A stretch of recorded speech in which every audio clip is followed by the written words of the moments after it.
जय जवाहर, जय भील प्रदेश,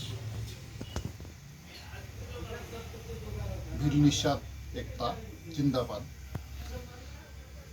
मैं ऑल इंडिया भील निषाद समुदाय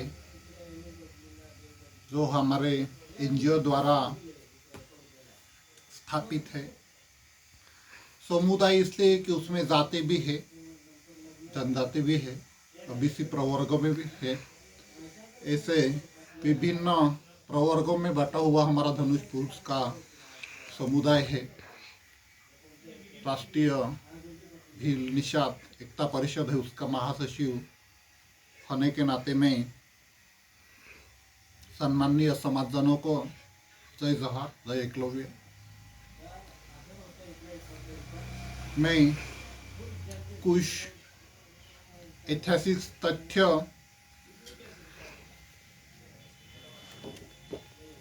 देखते हुए उसके साथ ही मैं संबोधन आरंभ करूंगा। यहाँ उज्जैन के महाराजा विक्रमादित्य कालखंड में सलाए गए गर्द सिक्के हैं। यहाँ निषाद सिक्के महाराजा गुहो के काल में सिंगरपुर की राजधानी से चलाए गए सिक्के। यहाँ शेरा सिक्के हैं। दक्षिण भारत के जो भील समुदाय था और कुछ है उसके काल में चलाए गए सिक्के। ज़्यादातर दक्षिण भारत के जो लोग हैं वो ओबीसी प्रवर्ग में, द्रविडियन प्रवर्ग में बांटे हैं। हमारे उत्तर प्रदेश के निषाद भाई है वहाँ ईबीसी ऐसे प्रवर्गों में बांटे हुए हैं। देश के सभी भील है,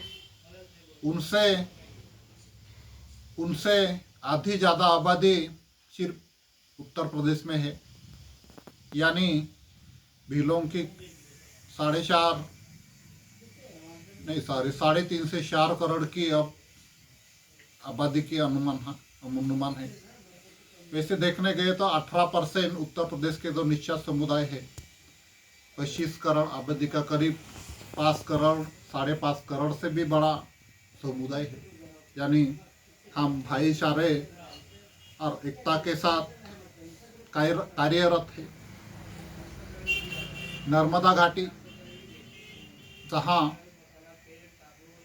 कुछ ऐतिहासिक तथ्य है उसके अनुसार ही मैं संबोधन करूंगा। मैं सर्वप्रथम नर्मदा घाटी की सातपुड़ा विंध्यांचल की जो पवित्र भूमि है उसका नमन करता हूँ। मैं सातपुड़ा भाषा आंदोलन का संयोजक तथा भील सोशल वेलफेयर एसोसिएशन और नर्मदा विकास बहुउद्देशीय मंडल इन 2 एनजीओ का चेयरमैन होने के नाते तथा हमारे एनजीओ और all India Bhil Nishad community द्वारा जो राजपुत्र एकलव्य विश्वविद्यालय की स्थापना की गई है उसका संस्थापक सदस्य होने के नाते मैं एक संबोधन करता हूँ। मैं नर्मदा घाटी और सातपुड़ा विंध्यांचल की पवित्र भूमि जहाँ आदि मानव के भीमबेटका जैसे स्थान को, जहाँ आदि मानव के गुफा में के जीवन ऐसे बिखरे हैं जिसे यूनो द्वारा 2003 में विश्व धरोहर में स्थान दिया है तथा 1982 में नर्मदा नदी तट पे हथनरा गांव में नर्मदा वुमेन एक मादी मनुष्य के कंकाल जो विश्व के अत्याधुनिक मनुष्य से मिलते जुलते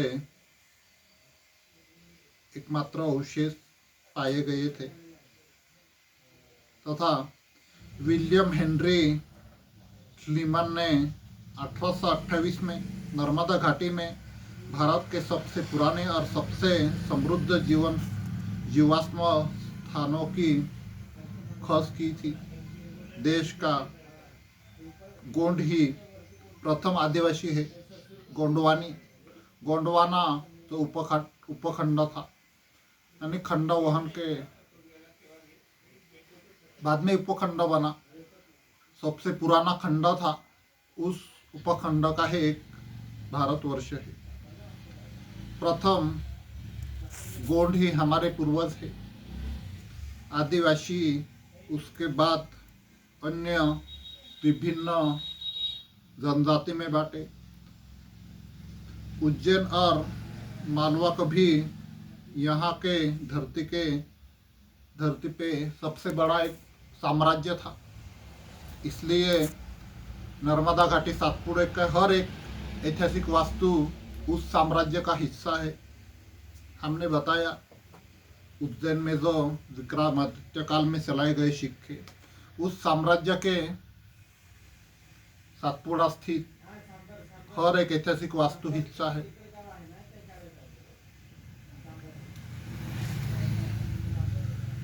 मध्य भारत में सबसे उन्नत हमारे आदिवासी विरासत रही गर्दभील विक्रमादित्य काल में।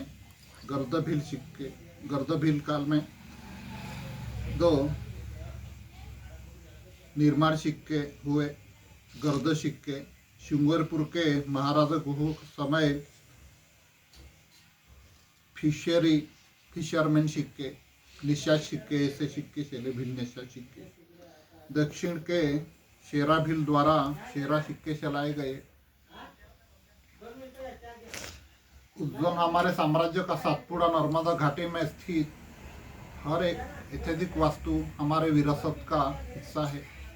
धड़गांव में अंतिम सांस ली हमारे सम्राट मोत्या राजा देश के तथा भारतीय उपमहाद्वीप के समस्त धनुष पुरुष की,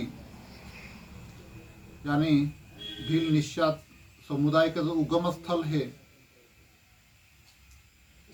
उसका आखिरी शासक थे। हम आपस में समन्वय और सामंजस्य के साथ मिलकर बिना विवाद के भी हमारे ऐतिहासिक अमानत का संवर्धन और विकास कर सकते हैं। यहाँ की भूमि पे संवैधानिक पद पे विराजमान नेता संवेदनशील होने की आशा है। हमने अब तक केवल कर्मभेद के दृष्टि से ही नेताओं के बारे में, यहाँ से कुछ समुदाय है जो जिसकी राजकीय पकड़ बनी हुई है। हम किसी से भेदभाव नहीं करते।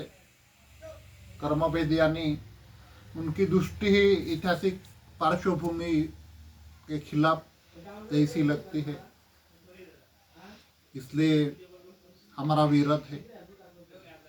यदि हम वांशिक या अन्य भेद करने गए तो आज के युवा, आज का समाज पढ़ा लिखा है।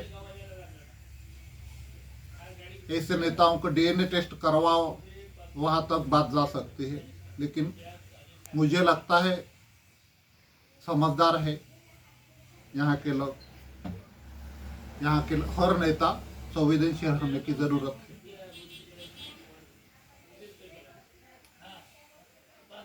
पुरातन पवित्र स्थान नांदियापाड़ा में स्थित है, जहाँ 16 साल पहले अनशन करके हमने सातपुड़ा बचाओ आंदोलन आरंभ किया था। जो जलाला डैम बनाने वाले थे उसके विरोध करने के लिए प्रथम वहाँ अनशन रखा गया। उसके बाद करीब 500-550 लोग हमारे साथ आए, जो भूगर्भ सर्वे के लिए मशीनरी वगैरह आई, भूगर्भ अवशेष निकाली, उसको फोड़ के फेंक दिया हमारे सहयोगी ने, और हमने आगे की रणनीति सातपुड़ा बचाओ आंदोलन की जारी रखी। ऐसे पवित्र स्थल पे जहाँ माँ कालिका, आदिदेव, बा भीलट देव महादेव, यामुगी राजा फांटा, मोतिया राजा के पवित्र स्कंद पड़े, जहाँ धनुष, तीर धनुष, सूर्य चंद्र ऐसे शिलावशेष है। हमने बार बार धड़गांव के मोत्या राजा के विषय में जो समाधि स्थल का विवाद है उसके बारे में बार बार जिक्र किया है, लेकिन प्रशासन व्यवस्था अंधे और बहरे हो रहे हैं। नेता लोग तो समाज के विपरीत कार्य करने की मानसिकता रखते हैं, ऐसा लोगों का, हमारे कार्यकर्ताओं का कहना है। मेरा जो विराट है समाज की ही एक विचारधारा है, उससे जुड़ा है। धनुष पुरुष का निश्चात समुदाय जो सांस्कृतिक दृष्टा हमसे अलग हुआ है, यानी सांप्रदायिकरण के बाद नवनाथ, गोरखनाथ, मच्छिंद्रनाथ ऐसे, उनका उगम स्थल भी यही मालवा साम्राज्य से ही है, नर्मदा तट से ही है, सतपुड़ा से ही है। नर्मदा तट पे जो बड़वानी जिले के स्थित वहाँ और बड़वानी जिले की सीमा से ही लगे हुए तरणमाल जो महाराष्ट्र में आता है, वहाँ नवनाथों का एक तप भूमि के रूप में पवित्र स्थल रहा है। उनके ही द्वारा सांप्रदायिकरण के बाद हमारे निश्चात समुदाय सांप्रदायिक का अलग हुए है, इसलिए बिखरे है। फिर भी यहाँ जो धनुष पुरुष का तीर धनुष जैसे शिलावशेष वहाँ जहाँ मिले हैं, वहाँ पे एक भव्य स्मारक निर्माण की नींव रखी है। हमसे निश्चात समुदाय सांस्कृतिक जनजाति से जाति में बना है। फिर भी उत्तर प्रदेश जैसे स्टेट में देखने गए तो सबसे ज़्यादा अत्याचार निश्चात समुदाय पे हो रहा है, दलित और आदिवासी पे हो रहा है। इसके करीब करीब उन पे अत्याचार होता आया है, इसलिए वहाँ एससी स्टेटस से रिजर्वेशन फिक्स कर रहे हैं, सरकार ऐसे बोल रहे हैं हमारे समाजजन, कुछ जो निश्चात समुदाय है वो, लेकिन फिक्स नहीं लगता मुझे। निश्चात समुदाय सब तरफ बटा हुआ है, महाराष्ट्र में है, मध्य प्रदेश में है, करीब 15 से 17 राज्यों में बिखरा हुआ है। यदि राष्ट्रीय स्तर पे NSC यानी SC स्टेटस वहाँ के उत्तर प्रदेश में जो निर्धारित है उसी बेस पे, लेकिन सबसे अलग यानी NSC करके निश्चात शेड्यूल कास्ट ऐसा रिजर्वेशन स्टेटस दिया जाना चाहिए, ऐसी हमारे एकलव्य यूनिवर्सिटी के जो इतिहास और सांस्कृतिक विकास विभाग है उसका मानना है, क्योंकि वो एक अलग प्रकार की संस्कृति का जतन करता है। और आदिवासी देखने गए तो आदिवासी एक विकास क्रम का एक हिस्सा है, सांस्कृतिक हिस्सा है, विकास क्रम की एक अवस्था है। इसलिए किसी भी जाति या अन्य प्रवर्ग को शामिल करना कदापि संभव नहीं। और हमारे निश्चात भाई बिखरे हैं, इसी तरह कुछ सांप्रदायिक या धार्मिक अलगाववाद हो रहा है, उस पर भी लगाम लगना चाहिए, नहीं तो आदिवासी नहीं रहेंगे। क्योंकि एक कल्चर ये स्टेटस है अलग, और सिंधु संस्कृति से जुड़कर जो सांस्कृतिक विरासत है उसका वो हिस्सा है।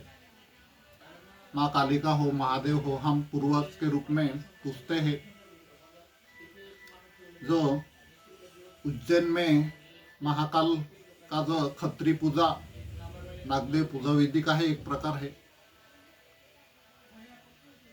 वागदेव या नागदेव पूजा विधि जो हमारे सिंधु सभ्यता का एक हिस्सा है, उसका ही एक हमारे राष्ट्रीय परंपरा की हिस्सा रहा है।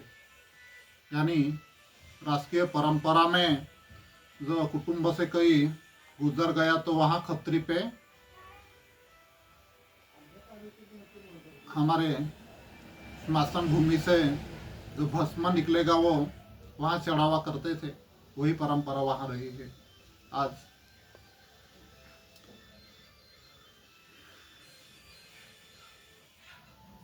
पवित्र भूमि की